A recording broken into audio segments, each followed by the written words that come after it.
ओम शिवाय, जय माता दी। पुनः स्वागत है आप सभी का बहुत प्यारे से वृषभ राशि के और वृषभ लगन के बहुत प्यारे प्यारे हमारे जातक।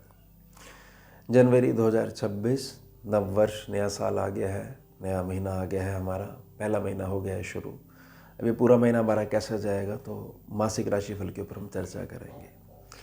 गोचरीय व्यवस्था के आधार पर अगर इसको पिछले महीने से दिसंबर से कंपेयर करते हैं तो गोचरीय व्यवस्था के आधार पर यानी कागजों में बहुत बड़े परिवर्तन नहीं है। 4 ग्रहों की युति जो है वही उठकर धनु राशि से आगे मकर राशि में पहुंच जाएगी। बाकी सारी चीज़ें सामान्य बनी रहेंगी, लेकिन बारीकी से अगर जांच करेंगे तो बड़े परिवर्तन हैं ये, क्योंकि एक राशि का जो अपनी प्रकृति है वह अलग प्रकार से ग्रहों को प्रभाव देती है। मकर राशि में जब वे पहुँचेंगे तो अलग जो है प्रभाव देती है और शिफ्ट हो जाते हैं सारे के सारे ग्रह। तो शिफ्ट होना जो है ये एक बड़े बदलाव को जो है दर्शाती है। विषय प्रारंभ कर लेते हैं। तो सबसे पहले शुक्र की स्थिति। शुक्र की स्थिति अस्त प्रभाव के साथ 13 तारीख को भाग्य स्थान में पहुंच जाएगी।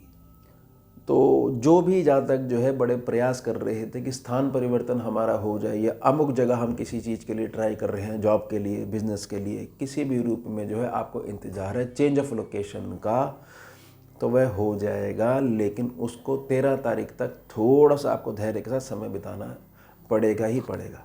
उसके पश्चात जो रिजल्ट आएंगे वह बहुत ज़्यादा पॉजिटिव आने लग जाएंगे। यह कहिए कि आपके फेवर में बात आनी शुरू हो जाएगी। अब यहाँ पर जो जातक जो हैं जिनके यहाँ स्त्री पक्ष है, खास तौर से धर्म पत्नी है, उनके स्वास्थ्य को लेकर, खास तौर से उनके पैरों को, घुटनों को इत्यादि को लेकर कुछ समस्याएं बनी हुई हैं और समझ में नहीं आ रहा है, तो वो ट्रीटमेंट जो है वह आपको या तो लगने लग जाएगी या कुछ ऐसा सजेशन आपके सम्मुख आ जाएगी कि अमुक औषधि आप ले लीजिए, अमुक डॉक्टर के पास आप चले जाइए, वहाँ इतने इतने जनों को लाभ हुआ है, हमारा निजी अनुभव भी ऐसा है। तो ये चीज़ें आपको 13 तारीख के पश्चात जो है, यानी जो कोई भी चीज़ें अभी ऐसी चल रही हैं जिनको आप ये कह सकते हो कि दिसंबर में जो है बहुत बड़े लाभ तो नहीं हुए, लेकिन हमारे को काफ़ी परेशानी बनी रही, 13 तारीख के पश्चात जो है वह चीज़ थोड़ा थोड़ा ख़त्म होनी शुरू हो जाएगी, यानी डाउन होना शुरू हो जाएगी। धन की स्थिति को समझ लेते हैं। बृहस्पति यहाँ बैठे हुए हैं।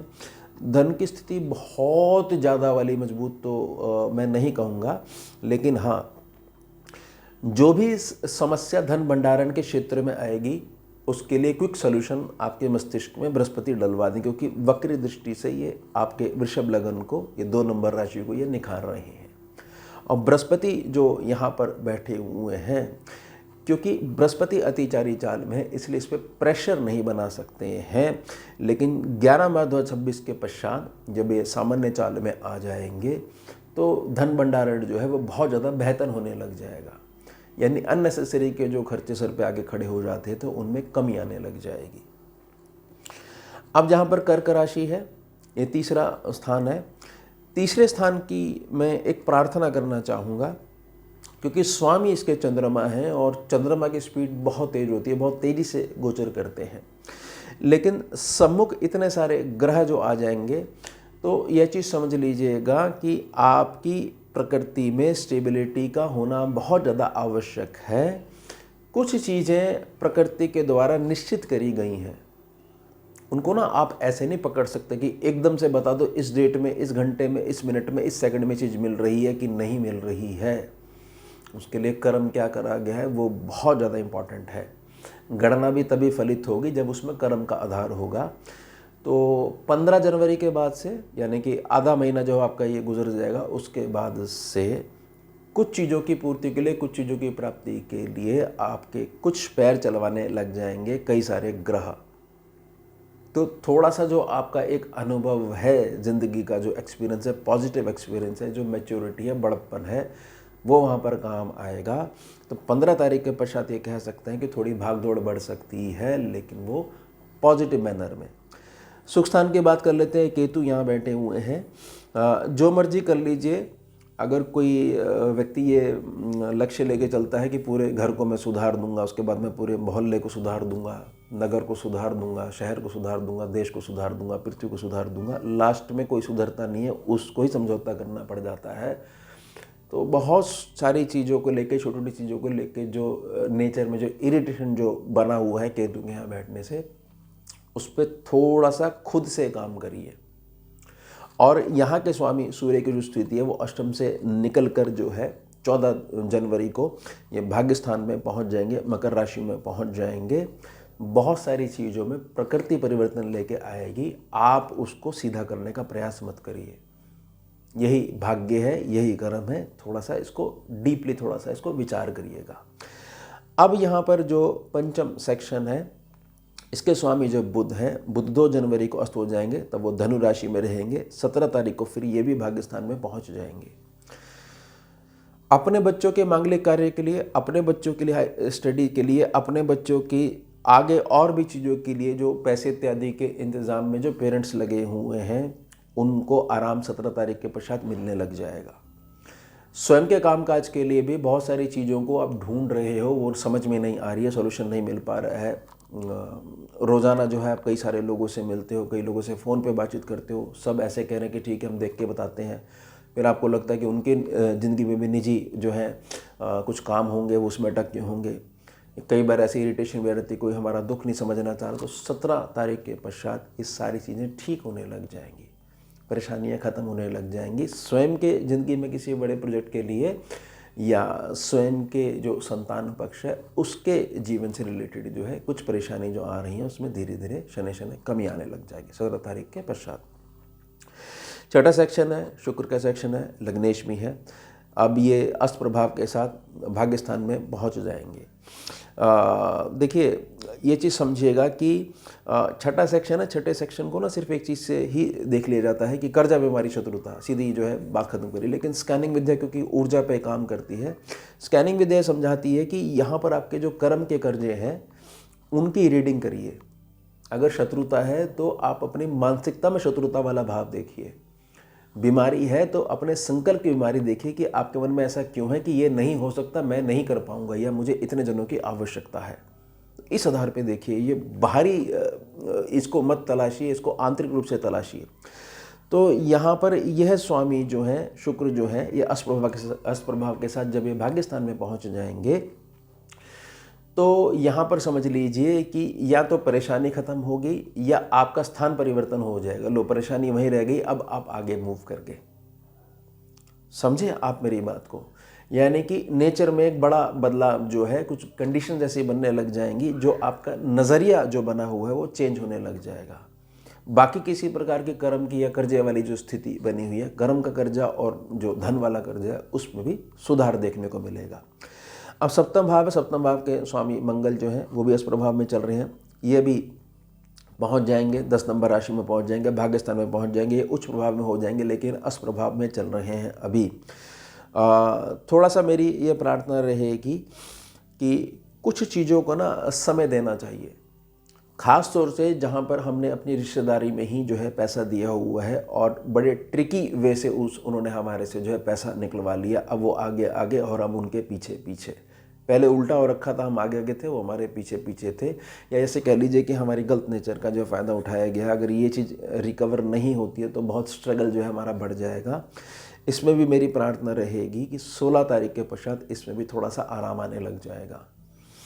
और जिनके यहाँ बहुत ज़्यादा मांगलिक कार्य जो पेंडिंग बने हुए हैं, तो 16 तारीख के पश्चात एकदम से कुछ तो नहीं होने वाला, लेकिन जो है रिश्ते ही नहीं जो आ रहे हैं वह आने शुरू हो जाएंगे। उसके पश्चात तो जो आपकी निजी कुंडली है, क्योंकि ये तो मात्र गोचर के ऊपर हम बात कर रही हैं, किसी की भी निजी कुंडली नहीं होती है, इसको तो बनाया जाता है ग्रहों की गोचरी व्यवस्था को समझने के लिए। तो उस आधार पर फिर वो देखने को मिलेगा कि भाई दोनों के कंपैरिजन में रिजल्ट क्या आ रहा है। फिलहाल जो है 16 तारीख के पश्चात जो है इसमें बड़े पॉजिटिव चीज़ें देखने को मिलेंगी। अष्टम भाव है, धनु राशि है, बृहस्पति सम्मुख बैठे हुए हैं। थोड़ा सा अभी जो विदेश की धरती पे जो बैठे हुए जो लोग हैं, उनको जो बड़े कार्यों के लिए थोड़ा सा इंतज़ार है। वो इंतज़ार जो मतलब ना काफ़ी बड़े लेवल के जो कार्य हैं, जिसमें कि आप ये सोच रहे हो कि अगर मैं ये वाला स्टेप लेता हूँ तो एक बड़ा दांव खेलूँगा। मेरी प्रार्थना है कि 11 मार्च 2026 तक का इंतज़ार करिए, तब तक किसी प्रकार से एडजस्टमेंट करिए। उसके बाद वो बड़ा दांव खेलने के लिए सभी परिस्थितियाँ आपके सम्मुख आने लग जाएंगी। खासतौर से जो भारत में बहुत दूर गए हुए हैं अपने निवास स्थान से, या बिल्कुल विदेश में जो लोग बैठे हुए हैं, मतलब भारत के जो लोग बैठे हुए हैं। अब यहाँ पर मकर राशि स्थान जो है, यहाँ पर इतने सारे ग्रह बैठे हुए हैं, स्वामी शनि लाभ स्थान में बैठे हुए हैं। कुल मिला के किसी भी रूप में सारे कार्य आपके धीरे धीरे चलते ही रहेंगे। ये समझ लीजिए शुरुआत हो रही है आपकी, तो ये चलते रहेंगे इस महीने के हिसाब से जो है। बाकी भी पूरा साल जो है सब चीज़ें ठीक ठीक आपकी चलती रहेंगी, भाग्य के साथ लगभग ठीक ठीक जो है वो बना रहेगा, क्योंकि शनि इस साल हिलने वाले नहीं है या मीन राशि से। वही स्थिति जहाँ पर जो राहु बैठे हुए हैं, राहु सिर्फ एक ही प्रार्थना करते हैं कि आपको ये चीज़ देखनी है कि अगर आप अपने कार्य को छोड़कर दूसरे के कार्यों में जो है एक प्रकार से नेता बनने का या मार्गदर्शक बनने का प्रयास कर रहे हो, तो राहु थोड़ा सा परेशान करते हैं। जो जातक को ये क्लियर है कि मेरे को सुबह उठना है, टाइम से सोना है, मेरे जीवन में नियम है, मेरे पास एक कार्य पड़ा हुआ है, मैं पहले अपने कार्य निपटाऊं या दूसरों के निजी जीवन में घुसूं और वहाँ पर एक झूठी फेम जो है, झूठी जो शान है उसको लेकर आऊं, तो राहु परेशान करते हैं। कैसे परेशान करते हैं कि समझ में ये नहीं आ रहा है कि हम इतनी मेहनत कर रहे हैं, फिर भी हमारे पास जो धन जिस हिसाब से बढ़ना चाहिए था नहीं बढ़ रहा, हमारी पूछ क्यों नहीं हो पा रही है। ध्यान बना के रखिएगा। अब शनि जो है, शनि यहाँ पर कई बार क्या कर देते हैं, जातक को ना बहुत ज़्यादा जो है माया में कई बार अटका देते हैं। कैसे अटका देते हैं कि अमुक वाहन जो आया है, अभी नई नई गाड़ी लॉन्च हुई है, ये भी मेरे यहाँ होनी चाहिए, ये चीज़ मेरे यहाँ होनी चाहिए, मतलब भोग दृष्टि कर देते हैं। और जातक जो है अपने कैरियर में अधिक जो है उसको आगे बढ़ाने के बजाय जो है भोगों में अटका देते हैं। और ये ध्यान बना के रखिएगा, शनि जो स्कैनिंग विद्या में शनि मीन राशि के अगर यहाँ 11 सेक्शन में आ जाते हैं, तो यह भी दर्शाते हैं कि हमारे यहाँ जो बुजुर्ग हैं जो अब शरीर से नहीं है, यानी कि जो हमारे पूर्वज हैं, या अगर हमारे कोई पितर देवता जो हैं, वहाँ भी से भी जो आशीर्वाद आना चाहिए वो ठीक ढंग से नहीं आ पा रहा है, क्योंकि हमारे दैनिक कार्यों में धर्म जो है वो गायब हो चुका है। हम कुछ और को ही धर्म मान रहे हैं, अपनी हिसाब से हमने चूज़ कर लिया कि ये करना है। भगवान जी बैठे हैं, भगवान जी के हम बच्चे हैं, भगवान जी थोड़ी बच्चों को बुरा करते हैं, बड़ी सीधी सी एक बहाने वाली बाजी वाली बात लेके टालना शुरू कर देते हैं। तो इन चीज़ों पर भी ध्यान दीजिएगा। यहाँ अब चंद्र कुंडली की, लगन कुंडली की ज़रूरत पड़ती है। अंतिम सेक्शन है, अंतिम सेक्शन में मंगल 16 तारीख को जो है अष्टम भाव से निकलेंगे। समझ लीजिए कि सर के ऊपर से एक बड़ी टेंशन जो है वो निकल जाएगी, और वो जो टेंशन निकलेगी उसमें कहीं ना कहीं पूजा पाठ, स्पिरिचुअलिटी, आध्यात्मिक क्षेत्र है। कुछ नियम आप बदलोगे कि नहीं, मैं बहुत सारा जो है चीज़ें गलत सोच रहा था या मैं कुछ ज़्यादा सोच रहा था, ओवर थिंकिंग कर रहा था, थोड़ा सा उसमें शांति आने लग जाएगी। कुल मिला के समझिएगा कि जनवरी देखने में तो यही लग रहा है कि 4 ग्रहों का जो गुट है एक प्रकार से आगे बढ़ गया और बड़ा परिवर्तन किया है। लेकिन आप देखोगे कि थोड़ी बारीक चीज़ों पे अगर ध्यान देने लग जाओगे तो देखोगे कि बड़े लेवल की जो है शुरुआत वो जनवरी में हो चुकी है। तो यह हो गया हमारा उत्तम विषय। मिलते हैं आपसे अगले भाग में नए विषय के साथ। जुड़िए और जोड़िए। हम शिवा, जय माता दी।